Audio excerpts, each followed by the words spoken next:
AEW Rampage has had a growing reputation of being the most action-packed hour of pro wrestling, and tonight's episode was no different. The show featured 3 exciting matchups, including Andrade vs Pac, which of course was originally set to be at All Out, as well as Max Caster returning to AEW after a short time away. So let's get straight into it. We started off with Pac vs Andrade. The match started off with both men trading strikes. Andrade was in a headlock, but Pac broke free, dodging an attempted bulldog and hit a corkscrew before Pac was building momentum, but Andrade put it to an end with a big boot and followed that with a DDT on the apron. As Pac tried to get back on his feet at ringside, Andrade hit a springboard, spinning Planacana out to the ringside, dragging the former WWE star back into the ring. Andrade got a 2 count before Andrade had Pac in the corner and climbing to the middle rope. The British star's legs got trapped in the top turnbuckle and Andrade hit him with a double stomp, and both men crashed out to ringside. Andrade was still on top after the break, hitting a springboard moonsault from the top rope. Andrade then placed his opponent on the top turnbuckle, but Pac countered it with a Hurricane Rana and went for a sunset flip. They then caught Andrade with a super kick and rolled Andrade back into the ring to hit another 450 splash. Pac then locked in a brutalizer, but Andrade's assistant got on the apron for the distraction. The Reach Brothers took him out, but Chavo instead got in the ring and smashed Pac's head in. This gave Andrade the win. Andrade was not happy with Chavo interfering. The Reach Brothers followed up with a double super kick to Chavo, turning heel as Andrade took him out as well, where Pac locked in the brutalizer as well, and it'll be interesting to see where this goes, because I definitely didn't see this coming. But Andrade getting a win in his first match, decent bit of storytelling as well. I'll give it a 7 out of 10.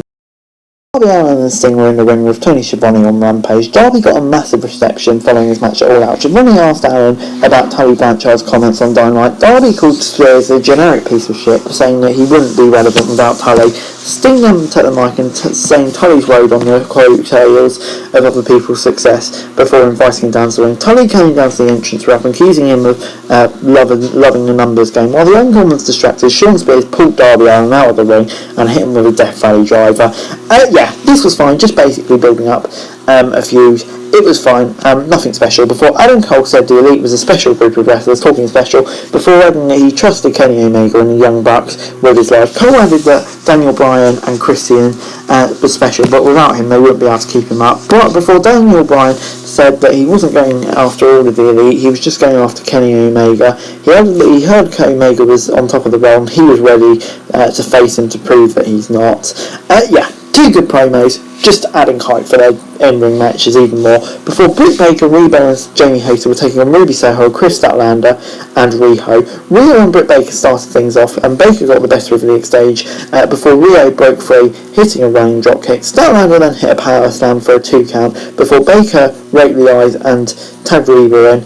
Reba caught Riho with a strike off the apron, allowing him to get in the break before Riho fought back and dropped a tag to Ruby Soho. Soho went right after Statlander before they tagged in, and Hayter showed off her power. She then tried to roll up Reba, but Baker broke it up with a running double knee. Statlander took the AEW Women's Champion down with a suplex. Riho then headed up to the top rope and threw herself onto Britt Baker before Reba tried to stop it. Ruby Soho then took Rebel out with her finisher and got the win on Rampage. This was a fun little match. I'll give it 6 out of 10. Just fast paced and fun, and just of course building up to Ruby Soho versus Britt Baker. The event was Brian Pillman Jr. versus Max Caster.